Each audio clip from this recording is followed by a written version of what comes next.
Deputy Chief Minister Nehu on Tuesday informed that the state government would cover all medical expenses of the two Nehu students who were critically injured after being hit by a Maruti car on the evening of the 17th of November 2025. Nehu gave the assurance after wishing the victims at the hospital. Speaking to the media, he said the students were currently receiving proper medical care and their condition was being closely monitored. He added that if the need arose to shift them outside the state for more advanced treatment, the government would take full responsibility for the arrangements and expenses.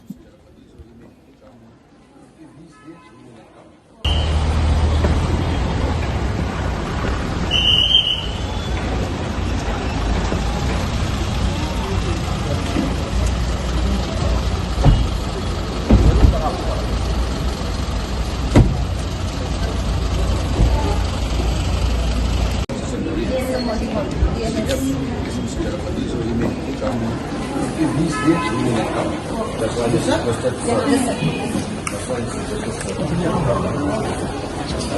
for.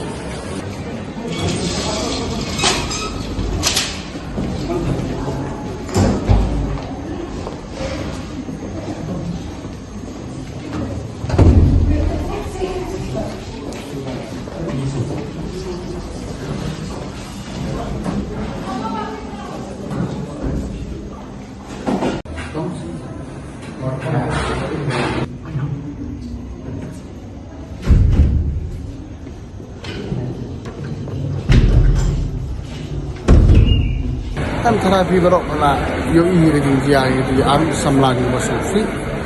kedai accident ke ba isin kaya do kata-kata ba isin nai ba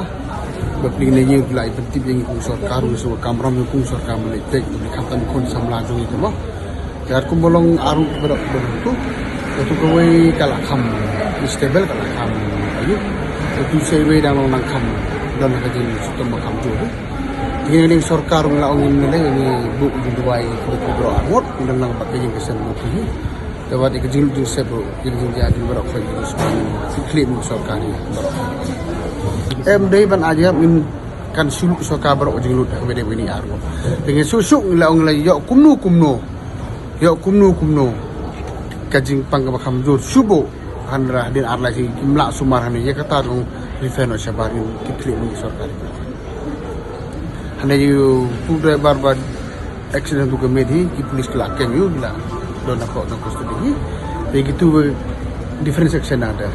baklam kot kali don section ba ya kali for white don section ba ya kali section different section ada angka ankan sim kaya tu berapa ngila sim kaya beda begini accident very serious from the government side.